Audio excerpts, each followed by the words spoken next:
गद्य, पद्य और व्याकरण पाठ विधि। गद्य शिक्षण विधि के 5 सोपान हैं।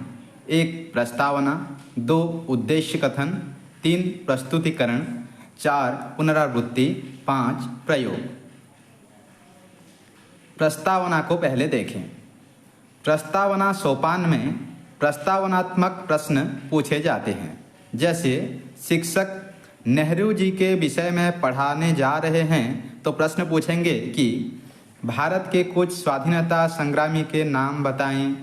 स्वाधीन भारत के प्रधानमंत्री कौन बने थे। इसके बाद आता है उद्देश्य कथन सोपान। इसमें विषय प्रवेश होता है। प्रस्तावना प्रश्न पूछने के बाद श्यामपट्ट पर लिखते हुए शिक्षक विद्यार्थियों को कहेंगे कि छात्र हम आज नेहरू जी के बारे में पढ़ेंगे। फिर बाद में आता है 3 नंबर सोपान प्रस्तुतिकरण। प्रस्तुतिकरण में जो कुछ होता है देखिए। पहले आदर्श वाचन होता है। शिक्षक अच्छी तरह से स्पष्ट उच्चारण करके गद्य को पढ़ाएंगे। आदर्श वाचन शिक्षक करेंगे। फिर आदर्श अनुकरण वाचन या अनुवाचन शिक्षक छात्र को पढ़ने के लिए कहेंगे और छात्र उसी विषय को पढ़ेंगे। आदर्श अनुकरण वाचन या अनुवाचन या पुनर्वाचन छात्र को करना पड़ता है। फिर आता है बोध ज्ञान प्रश्न। विद्यार्थी पढ़े हुए विषय को कितना समझे हैं यह जानने के लिए शिक्षक बोध ज्ञान प्रश्न 2-4 पूछते हैं। फिर आता है पाठ्य बिंदु स्पष्टीकरण। शिक्षक नया शब्द को विद्यार्थियों को समझाएंगे। उसके साथ छात्र जो नहीं समझे उसका स्पष्टीकरण कराएंगे पाठ्य बिंदु स्पष्टीकरण बिंदु में। मौन वाचन शिक्षक छात्र को मौन वाचन करने को कहेंगे।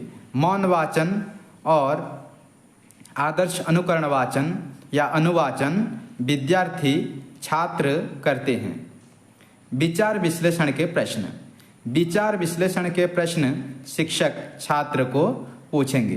प्रस्तुतिकरण सोपान में आदर्श वाचन जो कि शिक्षक करते हैं। आदर्श अनुकरण वाचन या अनुवाचन जो शिक्षक छात्र को पढ़ने के लिए कहते हैं। बोध ज्ञान प्रश्न विद्यार्थी को पढ़े हुए विषय में कितना समझे हैं यह जानने के लिए शिक्षक बोध ज्ञान प्रश्न 2-4 छात्र को पूछते हैं। पाठ्य बिंदु स्पष्टीकरण में शिक्षक नया शब्द विद्यार्थियों को बताते हैं। उनके साथ छात्र जो नहीं समझा उसका स्पष्टीकरण कराते हैं। मौन वाचन विद्यार्थी करते हैं। फिर विचार विश्लेषण के प्रश्न शिक्षक छात्र को पूछते हैं। फिर आता है 4 नंबर सोपान पुनरावृत्ति। पुनरावृत्ति सोपान में आता है सारांश कथन और अधिगम मूल्यांकन के प्रश्न। शिक्षक विद्यार्थियों को संक्षिप्त में सारांश बताएंगे। पहले प्रस्तुतिकरण सोपान में शिक्षक क्या करते हैं छात्र को पढ़ा चुके होते हैं, इसलिए संक्षिप्त में सारांश को बताएंगे पुनरावृत्ति सोपान में सारांश कथन में। अधिगम मूल्यांकन के प्रश्न। पढ़े हुए विषय को छात्र कितने समझे हैं यह जानने के लिए शिक्षक छात्र से अधिगम मूल्यांकन के प्रश्न पूछेंगे। फिर आता है शेष सोपान 5 नंबर का सोपान कक्षा कार्य गृह कार्य। कक्षा में करने के लिए कुछ कार्य देंगे, फिर गृह कार्य देंगे। यह है गद्य शिक्षण विधि के सोपान। अब हम देखेंगे पद्य शिक्षण विधि। पद्य शिक्षण विधि में भी 5 सोपान होते हैं। 1 प्रस्तावना, 2 उद्देश्य कथन, 3 प्रस्तुतिकरण, 4 पुनरावृत्ति, 5 प्रयोग। प्रस्तावना सोपान में शिक्षक छात्र से प्रस्तावनात्मक प्रश्न पूछेंगे। जैसे कि विषय अगर चंदा मामा होगा तो पूछेंगे बच्चों रात को आसमान में क्या क्या दिखता है, सबसे ज़्यादा चमकीला सुंदर कौन है, ये सब प्रश्न पूछेंगे प्रस्तावना में। फिर आता है उद्देश्य कथन। उद्देश्य कथन में विषय प्रवेश करेंगे इसके बाद शिक्षक श्याम पट पर लिखते हुए छात्र को कहेंगे, विद्यार्थी हम आज चंदा मामा के बारे में एक पद्य पढ़ेंगे। उद्देश्य कथन में विषय का प्रवेश करेंगे। फिर आता है प्रस्तुतिकरण सोपान। प्रस्तुतिकरण सोपान में आता है कुछ बिंदु। आदर्श सस्वर वाचन या सस्वर वाचन, शिक्षक पद्य को स्वर के साथ पढ़ाएंगे आदर्श सस्वर वाचन या सस्वर वाचन बिंदु में। फिर अनुकरण सस्वर वाचन या पुनः अनुकरण वाचन, शिक्षक पढ़ाने के बाद छात्र को पढ़ने के लिए कहेंगे और छात्र उसी पद्य को पढ़ेंगे। अनुकरण सस्वर वाचन या पुनः अनुकरण वाचन छात्र करेंगे। फिर आता है भावबोध के प्रश्न। कविता पढ़ने के बाद विद्यार्थी कितना समझें उसको जानने के लिए शिक्षक भावबोध के प्रश्न 2-4 पूछेंगे छात्रों को। फिर आता है पाठ्य बिंदु स्पष्टीकरण। शिक्षक कविता को रस पाठ करके समझाएंगे और कठिन शब्द को समझाएंगे पाठ्य बिंदु स्पष्टीकरण में, जो कि प्रस्तुतिकरण सोपान में आते हैं। मौन वाचन या पुनः अनुवाचन, शिक्षक छात्र को मौन वाचन करने को कहेंगे, मौन वाचन विद्यार्थी करेंगे। भाव विश्लेषण के प्रश्न, फिर शिक्षक छात्र से भाव विश्लेषण के प्रश्न पूछेंगे। फिर आता है पुनरावृत्ति सोपान, जिसमें आता है सारांश कथन, अधिगम मूल्यांकन के प्रश्न। प्रस्तुतिकरण सोपान में शिक्षक पद्य को स्वर के साथ पढ़ा चुके हैं, इसलिए पुनरावृत्ति सोपान में शिक्षक छात्र को संक्षिप्त में सारांश को बताएंगे, अर्थात सारांश कथन संक्षिप्त में कहेंगे। फिर अधिगम मूल्यांकन के प्रश्न, पढ़े हुए पद्य को छात्र कितने समझे हैं यह जानने के लिए शिक्षक छात्र से अधिगम मूल्यांकन के प्रश्न पूछेंगे। फिर आता है प्रयोग सोपान, जो कि शेष सोपान है। इसमें कक्षा के लिए कुछ कार्य देंगे शिक्षक और गृह कार्य देंगे, जो कि घर में जाकर करेंगे छात्र। अब हम देखें व्याकरण पाठ विधि। व्याकरण पाठ विधि में भी 5 सोपान होते हैं: प्रस्तावना, उद्देश्य कथन, प्रस्तुतिकरण, पुनरावृत्ति, प्रयोग। प्रस्तावना में प्रस्तावनात्मक प्रश्न, जैसे विषय अगर संज्ञा हो तो कुछ वाक्य शिक्षक लिख देंगे और कुछ शब्द में अंडरलाइन करेंगे और छात्रों को प्रश्न पूछेंगे। इसे आगमन विधि कहते हैं, क्योंकि पहले उदाहरण देंगे शिक्षक। फिर उद्देश्य कथन, उद्देश्य कथन में शिक्षक विषय पर प्रवेश करेंगे और कहेंगे, बच्चों आज हम संज्ञा के बारे में पढ़ेंगे। फिर आता है प्रस्तुतिकरण सोपान, अन्विति देंगे, 4-5 उदाहरण देंगे, विश्लेषणात्मक प्रश्न पूछेंगे, नियम निर्धारण के प्रश्न पूछेंगे, उदाहरण देकर पूछेंगे। मिनिमम 3 अन्विति बनाना जरूरी है। प्रस्तुतिकरण सोपान में अन्विति जरूरी है, जो कि व्याकरण विभाग में है। 4-5 उदाहरण देंगे, विश्लेषणात्मक प्रश्न पूछेंगे, नियम निर्धारण के प्रश्न पूछेंगे। नियम निर्धारण के प्रश्न व्याकरण पाठ विधि में पूछे जाते हैं। प्रस्तुतिकरण सोपान में उदाहरण देकर 3 अन्विति बनाना जरूरी है मिनिमम। फिर आता है पुनरावृत्ति।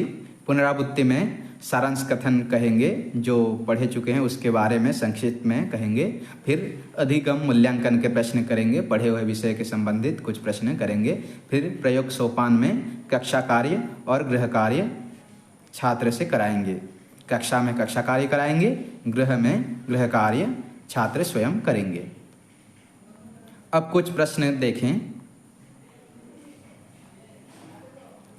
पढ़ने और पढ़ाने के लिए कितने उद्देश्य होते हैं? सही आंसर है 2। 1 सामान्य उद्देश्य, 2 विशिष्ट उद्देश्य। पहले उदाहरण उसके बाद नियम, यह कौन सा विधि है? इसे आगमन विधि कहते हैं। पहले नियम उसके बाद उदाहरण, यह कौन सा विधि है? इसे निगमन विधि कहते हैं। काठिन्य निवारण किस में किया जाता है? प्रस्तुतिकरण में, जो कि पाठ्य बिंदु स्पष्टीकरण बिंदु है, उसमें कराया जाता है।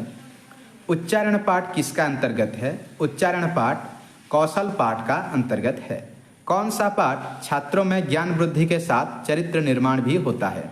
गद्य पाठ में छात्रों में ज्ञान वृद्धि के साथ चरित्र निर्माण भी होता है। स्पष्टीकरण के बाद उदाहरण देकर नियम के साथ उसका समन्वय करना प्रयोग है। स्पष्टीकरण के बाद उदाहरण देकर नियम के साथ उसका समन्वय करना प्रयोग कहलाता है। व्याकरण पाठ किस विधि से पढ़ाया जाता है? दो विधि से पढ़ाया जाता है, एक आगमन विधि है और दो निगमन विधि है।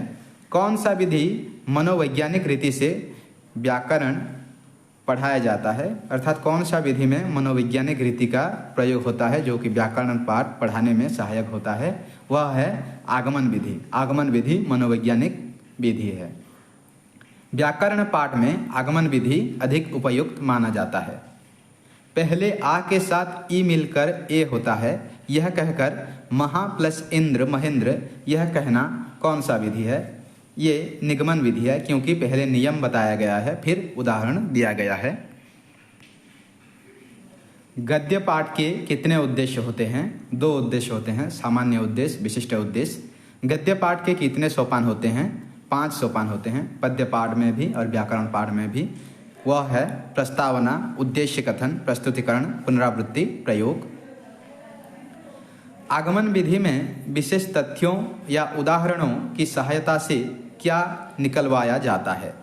सामान्य नियम निकलवाया जाता है। पहले उदाहरण दिया जाता है फिर नियम निकलवाया जाता है। इसमें नियमों, सिद्धांतों आदि पर कौन स्वयं पहुंचता है?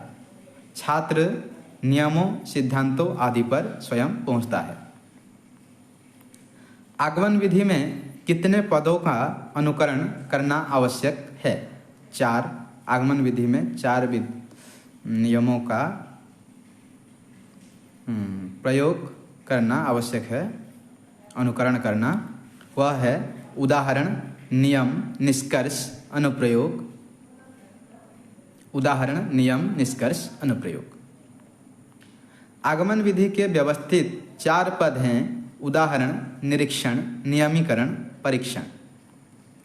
निगमन विधि के 4 पद हैं: परीक्षण, निरीक्षण, प्रयोग, नियम। निगमन विधि में नियम शेष में है, फिर शेष में प्रयोग, फिर शेष में निरीक्षण और पहले परीक्षण। निगमन विधि का दोष है यह ज्ञान को तीव्र गति से प्रदान करती है। अगर शिक्षक के पास समय का अभाव है तो वो निगमन विधि का आश्रय ले सकते हैं। आगमन विधि का गुण है मनोवैज्ञानिक। धन्यवाद।